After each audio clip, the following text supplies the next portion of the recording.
ओम श्री गणेशाय नमः। ओम नमो भगवते वासुदेवाय। हरे कृष्णा कृष्ण कृष्णा हरे हरे, हरे राम राम राम हरे हरे। तव्हां सभिनी हरि भक्तन के नमस्ते। प्यारा भक्तों, ही कथा पाण गुरु कृपा से हासिल करे रहा आयूं। श्री गणपति सरस्वती जो दरे ध्यान करियां थो मां भागवत महापुराण जो बयान, जंहिंमें व्यासदेव ऐं श्री सुखदेव जी कयो आहे श्री कृष्ण लीला जो गुणगान। सभई चओ जय भागवत महापुराण। प्यारा भक्तों, कल कथा में पाण श्रीमद् भागवत महापुराण साहिब जे 7 स्कंद जे 7 अध्याय में ॾिठो हो त प्रहलाद जी पंहिंजे माता जे गर्भ में नारद जी जे मुखां ज्ञान प्राप्त करण जो सॼो अहवाल पंहिंजे साथियुनि खे पाठशाला में ॿुधाइनि था ऐं उपदेश कनि था त नंढपण में हिन दुनिया ऐं माया जे महाॼार में फासण खां चङो आहे परमेश्वर जे ध्यान में लॻी पंहिंजो जीवन सफलो करियूं ऐं भवसागर पार लंघे वञूं। सभई चओ जय श्री हरि। अॼु पाण श्रीमद् भागवत महापुराण साहिब जे 7 स्कंद जो 8 अध्याय शुरू करे रहा आहियूं, जंहिंजो नालो आहे नृसिंह भगवान जो अवतार धारण करण। श्री नारद जी चयो त हे युधिष्ठिर, जॾहिं प्रहलाद जे ज्ञान सम्झाइण ते सभिनी छोकरनि गुरु वटां पढ़णु छॾे राम नारायण ऐं विष्णु भगवान जो नालो जपणु शुरू कयो, तॾहिं सुंडा ऐं मूर्ख छोकरनि जी इहा हालत ॾिसी हिरण्यकश्यप जे डप खां डिॼी छोकरनि खे चयो त तव्हीं इहो छा था करियो? कंहिं तव्हांखे ईअं सेखारियो आहे? छोकरनि जवाबु ॾिनो त हे शरीर जंहिं कम वास्ते असांखे मिलियो आहे या हिन शरीर सां जेके कुझु असांखे करणु घुरिजे सो असीं करियूं था।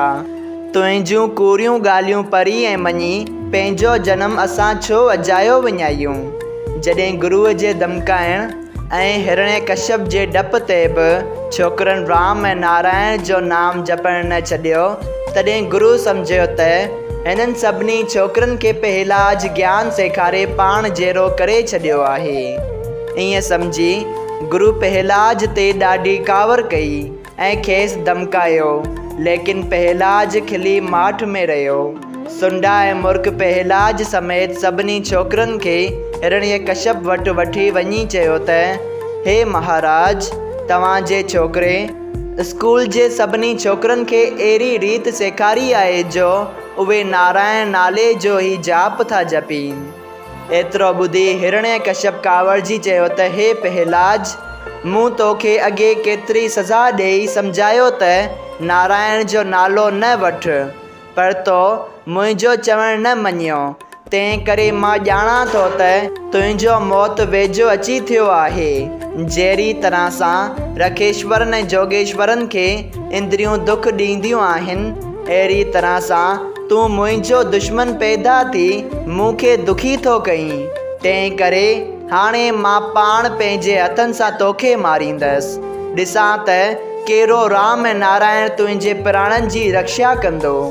इहो ॿुधी भगत प्रहलाद चयो त हे पिता, तव्हां यकीन करे ॼाणो त जंहिंजी शक्तिअ सां सभु जीव टिनी लोकनि में रहनि था ऐं तव्हां राज करियो था, उहो ई अविनाशी पुरुष सभिनी खां शक्तिशाली आहे ऐं हर हंधि मौजूदु आहे। उन खां सवाइ ॿियो को बि मालिक हिन दुनिया जो कोन्हे। उन खे सभिनी जीवन जे पैदा ऐं नास करण वारो सम्झणु घुरिजे। जेकी कुझु हू चाहे थो सो थिए थो। उन जी मर्ज़ीअ खां सवाइ कंहिंखे बि वधीक पेड़ खणण या दम हणण जी ताक़त कान्हे। उहो ई आदि निरंकार मुंहिंजी बि सहायता कंदो। हे पिता, तव्हां पाण खे टिनी लोकनि जा मालिक ऐं ॿियनि सभिनी खे पंहिंजे हथ वस सम्झो था, पर अञा ताईं तव्हां पंहिंजे मन, इंद्रियनि, क्रोध ऐं ॿियनि विकारनि खे पंहिंजे वस न कयो आहे। सो तव्हीं ॿियनि खे पंहिंजे वस कीअं करे सघंदा? उन करे तव्हांखे वाजिबु आहे त पंहिंजो राक्षसी सुभाउ ऐं अधर्म छॾे मन ऐं इंद्रियनि खे पंहिंजे वस रखो ऐं हरि परमात्मा जे चरणनि जो ध्यानु ऐं सुमरन कंदा रहो त संसार जे महाॼार मां छुटी भवसागर पार उतरी वञो। हे पिता, ॿियो ॿुधो त जंहिंजो मौत वेझो अची पहुचे थो तंहिंजी बुद्धि सालिम नथी रहे। मां सम्झां थो त तव्हांजो मौत वेझो अची पहुतो आहे, तंहिं करे तव्हां परमेश्वर खे विसारे छॾियो आहे। इहो ज्ञान ॿुधंदे ई हिरण्यकश्यप तपी बाहि थी वियो ऐं चयाईंसि त हे पहलाज, मूं खां बि वधीक ज़बरदस्त तुंहिंजो नारायण आहे, सो किथे आहे उहो? जिते हुजे उतां जल्द कोठींसि त अची तुंहिंजी रखिया करे। पहलाज चयो त हे पिता, परमेश्वर सभु हंधि पंहिंजनि भक्तनि जी रखिया करण वास्ते मौजूदु आहे। तंहिं ते हिरण्यकश्यप पहलाज खे मारण वास्ते तरार कढी थंभ ॾांहुं इशारो करे पहलाज खे चयो त हिन में बि तुंहिंजो नारायण आहे। पहलाज चयो त परमेश्वर थंभ में बि ॾेखारे ॾिए थो। हिरण्यकश्यप जंहिंखे परमेश्वर जो मन में डपु हो तंहिं डिॼी थंभ ॾांहुं ॾिसी चयो त ए पहलाज, हिन थंभ में त तुंहिंजो परमेश्वर मूंखे ॾिसण में नथो अचे। ईअं चई हिरण्यकश्यप पंहिंजी भुजाइनि जे बल सां उन थंभे ते पूरी ताक़त सां वार कयो ऐं जीअं पहलाज परमेश्वर जो ध्यानु ऐं सुमरन करे थंभ ॾांहुं ॾिठो तीअं परमेश्वर नृसिंह अवतार धारे। प्यारा भक्तऊं, नृसिंह अवतार कहिड़ो आहे? नृसिंह अवतार उहो आहे जंहिं में भॻवान जो बदन आदमीअ जहिड़ो ऐं सर शींहं जहिड़ो आहे। इहो भॻवान अवतार धारण कयो आहे हिरण्यकश्यप खे मारण वास्ते। सभई चओ जय श्री कृष्णा। तॾहिं श्री भॻवान नृसिंह अवतार धारण करे उन थंभ मां ॾेखारे ॾिनी ऐं उन थंभे जे अंदरां नृसिंह भॻवान 10 जोजन जो शरीर धारे पंहिंजे भक्त जी ॻाल्हि सच करण लाइ ज़ाहिर थी ॾाढी कावड़ सां ललकारियो, जो टिनी लोकनि में इहो आवाज़ ॿुधंदे ई ब्रह्मा, इंद्र ऐं ॿिया देवताऊं, दैत, पशु पखी ऐं माण्हू सभई साह वारा जीव डिॼण ऐं कंबरण लॻा। हिरण्यकश्यप इहो भयानक तेज ॾिसी मुंझी वियो ऐं मन में चवणु लॻो त हिन जहिड़ो अद्भुत ऐं अजीब रूप मूं अॼु ॾींहं ताईं न ॾिठो ऐं न ॿुधो।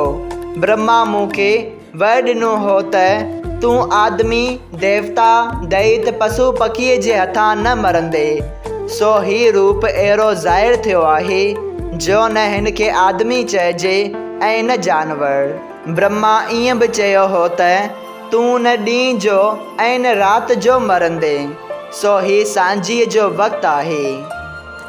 प्यारा भक्तऊं, सांझीअ जो वक़्तु शाम जो जेको सांझ जो वक़्तु हूंदो आहे, जंहिंखे पाण संध्या वक़्तु चवंदा आहियूं, उहो हूंदो आहे।